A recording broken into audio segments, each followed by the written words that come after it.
오늘 달인의 생활 9번째 시간은 2020년 12월 7일에 방영된 동대문 라면 달인의 라면을 재현해 보려고 합니다. 달인의 라면은 당연하게도 맹물을 쓰지 않고 비법 육수로 끓이는데요. 이 시원한 맛을 책임지는 비법 육수의 첫 번째 재료는 해바라기씨.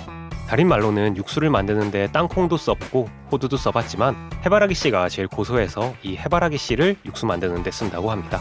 해바라기씨를 뜨겁게 달군 팬에 껍질 부분이 노릇노릇해질 때까지 잘 저어가면서 볶습니다.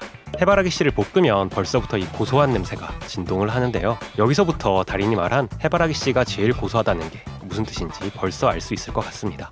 해바라기씨가 노릇노릇하게 충분히 볶아졌으면 이제 이 해바라기씨 껍질을 까주는데요. 제가 이 해바라기씨를 사려고 검색하다 보니까 이런 이미 볶아져서 껍질까지 까져있는 해바라기씨를 구하는 게 훨씬 쉽고 이렇게 껍질채로 볶지 않은 해바라기씨를 찾기가 힘들었는데 그럼에도 불구하고 굳이 어려운 길을 택해 가시는 달인의 뚝심, 이런 게 바로 달인이겠죠.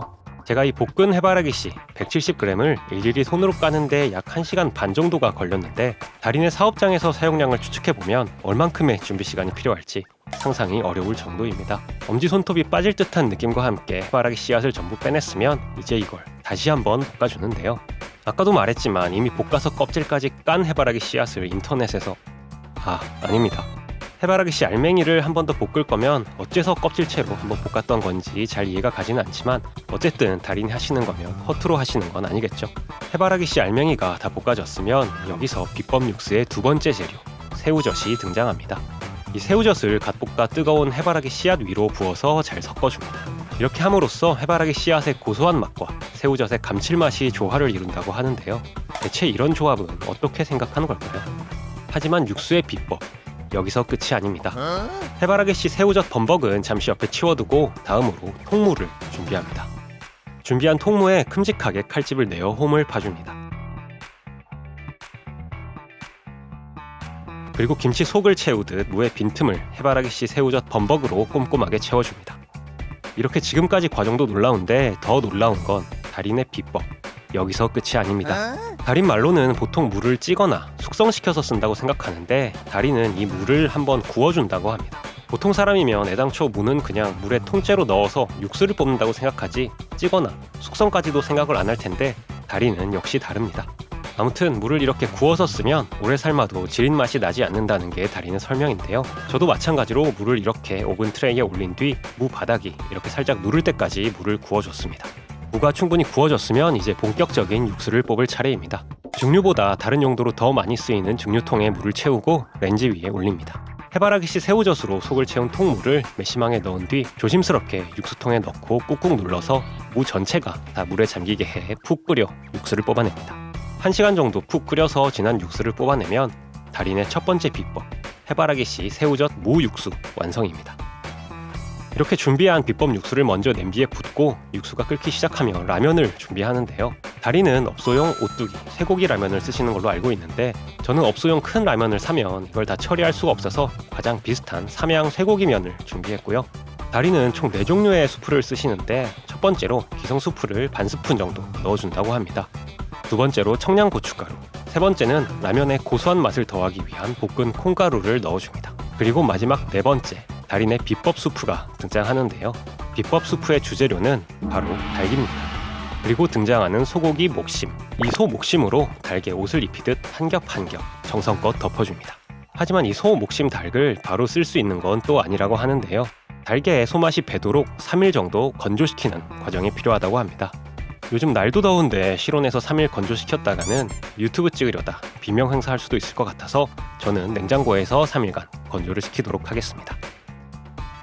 소 목심 닭이 충분히 말랐으면 이제 다음 단계를 준비합니다.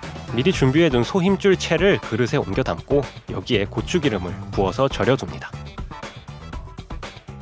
소 힘줄이 고추기름에 충분히 절여졌으면 기름을 뺀 소 힘줄만 다른 그릇에 옮겨 담습니다. 그리고 이 고추기름 소 힘줄에 다진 마늘을 넣고 골고루 섞은 뒤 맛이 잘 섞이도록 잠시 옆에 치워두고 다음 재료를 준비합니다. 다음 재료는 톳입니다. 시중에 파는 톳은 염장이 되어 있어 소금 범벅이니까 물에 헹궈서 소금기를 뺀 다음 물기를 꽉 짜서 준비해 둡니다. 자, 여기서 3일간 건조한 소 목심 닭이 등장합니다. 거의 바짝 마른 정도가 되어야 쓸 수 있다고 달인께서 말씀하시니까 집에서 하실 땐 바짝 말리는 걸 염두에 두시고요. 여기에 아까 씻어서 물기를 뺀 톳을 보울에 깔아서 잘 펴줍니다. 그 위에 말린 소목심 닭을 살포시 올려주고요. 다시 그 위를 아까 만들어뒀던 다진 마늘 고추기름 소힘줄로 곱게 덮어줍니다. 하지만 여기서 끝이 아닙니다. 아직 마지막 한 재료가 더 남았는데요. 바로 가다랑어 포입니다. 깊은 감칠맛을 더하기 위해 가다랑어 포까지 다진 마늘 고추기름 소힘줄 소목심 닭톳 위에 넉넉하게 덮어주면 스프 재료 숙성 준비는 끝입니다. 이 상태로 추가로 3일간 더 저온 숙성을 해야 한다고 하니까 저 역시 다시 냉장고에 넣어서 3일간 더 숙성시키도록 하겠습니다. 겉을 덮은 재료들은 이제 필요가 없으니 조심스럽게 다 걷어내 줍니다. 이렇게 온갖 재료의 맛이 전부 닭에 깃들었으면 여기서 끝이냐? 여기서 끝이 아닙니다. 한번 말려서 숙성시킨 닭을 다시 한번 말려준다는데요. 이번에는 동결 건조를 한다고 합니다. 그래서 저도 정말 어렵게 수소문한 끝에 식품 전문 동결 건조 업체를 찾아서 맡기기로 했는데 이 동결 건조 트레이의 높이가 4cm 정도밖에 안 된다고 해서 일단 닭을 좀 해체해서 보내도록 하겠습니다. 다리는 장사가 잘 될 때는 일주일에 2번씩 이 수프 만드는 작업을 한다고 하시는데요. 저는 이렇게 한 번 만드는데도 진이 다 빠지는데 이걸 3일에 한 번씩 10년 넘게 하셨다니 존경심이 들 정도입니다. 닭이 어느 정도 해체가 됐으면 위생백에 넣은 뒤 테이블을 정리합니다. 미리 준비해둔 스티로폼 박스에 아이스팩을 깔고 그 위에 비법 숙성 닭을 올린 뒤 아이스팩을 하나 더 넣어줍니다. 테이프로 꼼꼼하게 포장을 한 뒤에 동결건조 업체에 비법 숙성 닭을 보내고 동결건조가 완료될 때까지 기다립니다. 자, 길었던 기다림이 끝나고 드디어 동결건조 비법 숙성 닭이 도착했습니다. 포장을 뜯어보면 이렇게 동결건조 쉐이크 사은품도 하나 넣어주셨네요. 그리고 대망의 동결건조 비법 숙성 닭. 아직 스프 만들기 작업은 끝나지 않았습니다. 이 동결건조 비법 숙성 닭을 뼈채로 돌절구에 넣어서 뼈와 함께 최대한 곱게 갈아줍니다. 충분히 간 다음 고운 체에 내려서 고운 가루만 걸러내면 이렇게 달인의 동결건조 비법 숙성 닭가루 완성입니다. 하지만 여기서 또 끝이 아닙니다. 여기에는 추가로 여러가지 재료가 더 들어간다고 하는데요. 먼저 다시마가루, 그 다음으로 멸치가루, 그리고 표고버섯 가루, 그 외에 6가지 비법 재료가 더 들어간다고 하는데 해당 재료들은 공개 불가라고 하셔서 눈물을 머금고 저는 생략하기로 했습니다. 이렇게 모든 재료를 잘 섞어주면 달인의 비법 수프 완성입니다. 자, 이 비법 수프를 1스푼 반 정도 라면에 넣고 잘 섞은 뒤 보글보글 끓이다가 계란을 넣고 마무리합니다. 자, 이렇게 완성된 달인의 해바라기씨 새우젓 무육수, 동결건조 다진 마늘 고추기름 소힘줄 톳 소목심 닭 다시마 멸치 표고버섯 가루 라면 완성입니다. 먹어보겠습니다. 일단 비주얼은 일반 라면과 크게 다르지 않은데요. 한 입 해보면 우선 별로입니다. 제일 먼저 느껴지는 건 간이 부족하네요. 라면은 모름지기 짠맛인데 짠맛이 부족해서 영 밍숭맹숭합니다. 아무래도 공개 불가였던 6가지 재료에 짠맛을 내는 뭔가가 들어있지 않을까 싶은데 그게 뭔지 알 수가 없으니 일단 남아있던 시판 라면 스프를 추가로 좀 더 넣어주겠습니다. 잘 섞고 맛을 보면 이제야 맛이 좀 라면다워졌는데 멸치가루, 다시마가루, 새우젓 같은 해물의 맛이 강하니까 메인 재료인 동결건조 닭가루의 맛이 확 죽어버렸습니다. 볶은 콩가루도 부드러운 맛을 더한다기보다 미숫가루같이 국물에 텁텁한 맛만 더해졌고요. 집에서 해보실 때는 멸치가루, 다시마가루, 콩가루의 양을 줄이고 이 동결건조 비법 숙성 닭가루의 향을 확 늘리셔야 달인 레시피의 원래 의도가 살아나지 않을까 생각합니다. 다만 이건 어디까지나 달인의 레시피에 문제가 있었던 게 아니고 그 좋은 레시피를 배합을 잘못한 제 잘못이니까 달인의 실제 라면이 이런 맛일 거라고 생각은 하지 말아주시길 바라고요. 자, 그렇다면 과연 실제 달인 라면의 맛은 어떨까요? 확인할 방법은 하나뿐이겠죠. 그래서 직접 왔습니다. 비 내리는 주말이었는데도 웨이팅이 있어서 약 20분 정도 기다렸고요. 아까도 말했다시피 업소용 오뚜기 쇠고기 라면을 쓰시는 박스도 볼 수 있었고 PB 상품으로 라면도 판매하고 계시는 것 같았습니다. 맵기 조절이 가능하던데 저는 중간 매운맛 오렌지를, 일행은 덜 매운맛 옐로우 맵게를 시켰습니다. 매장 안에는 셀프바가 있어서 원하는 반찬과 토핑, 밥을 무제한으로 이용 가능한 해자로움이 돋보였고요. 우선 토핑을 원하는 만큼 넣어줍니다. 저는 대파, 콩나물, 유부만 가져왔는데 취향에 따라서 눈꽃치즈, 김가루 등 다른 토핑도 무제한 이용 가능하니 원하는 대로 넣어주시면 되겠습니다. 우선 국물 맛을 한번 보면 엄청 맵습니다. 한입 하자마자 헉 소리 날 만큼 매운데 이게 중간 매운맛이면 아주 맵다는 레드는 어떤 맛일지 상상도 안 되네요. 일행이 시킨 옐로우 맵게도 국물 맛을 봤는데 거의 신라면급은 될 정도의 맵기입니다. 토핑을 잘 섞어보면 눈으로 보기에도 면이 꼬들꼬들 엄청 잘 삶아진 게 느껴질 정도입니다. 한입 해보면 진짜 꼬들면에 교과서가 있다면 이 면이 아닐까 싶을 정도로 완벽하게 삶으셨습니다. 개인적으로 제가 꼬들면을 좋아하는 꼬들파인데 가끔 어떤 라면집에서는 덜 익은 면을 꼬들면이라고 내놓는 곳이 있지만 여기는 정말 완벽하게 다 익은 꼬들함을 자랑합니다. 면을 후루룩 하면 면이 딸려오는 탄력이 정말 미쳤습니다. 어떻게 이렇게 끓이시는지 정말 배우고 싶을 정도입니다. 같이 간 일행도 원래는 다 익은 면을 좋아하는데 여기는 면이 정말 맛있다고 하면서 먹었습니다. 라면에 계란도 2알이나 들어간 해자로움을 자랑하고요.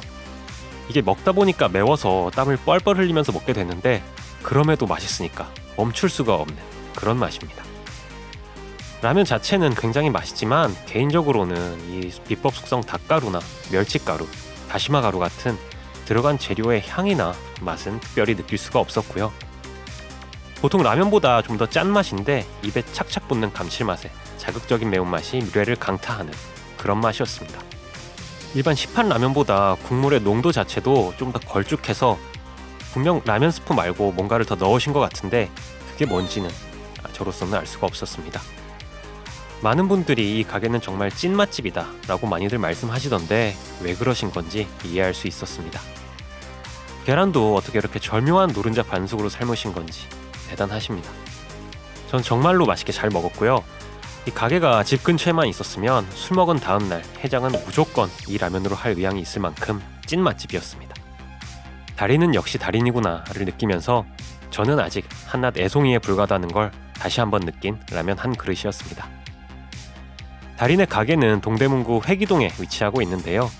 속풀이 해장이 필요하거나 평소에 매운맛을 즐기셨던 분, 비오는 날 뜨끈한 국물이 생각나셨던 분들은 이번 주말 달인의 가게에 가서 매운 라면 한 그릇 드셔보시는 건 어떨까요?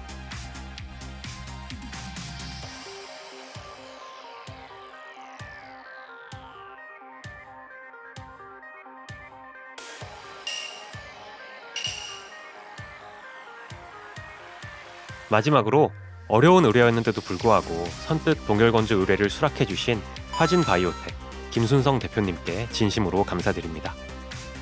대표님이 아니셨다면 오늘 영상은 만들 수 없었을 겁니다. 혹시 동결건조 의뢰를 생각하고 계시다면 화진바이오텍으로 문의하시면 정말 친절하게 상담해 주시니까 고민하지 마시고 문의해 보시기 바랍니다. 오늘도 긴 영상 봐주셔서 감사합니다. 오늘 영상이 마음에 드셨다면 구독과 좋아요, 댓글, 알림 설정 하시고 다음 영상도 놓치지 마시기 바랍니다. 저는 다음에 좀 더 재밌는 영상으로 돌아오겠습니다. 감사합니다.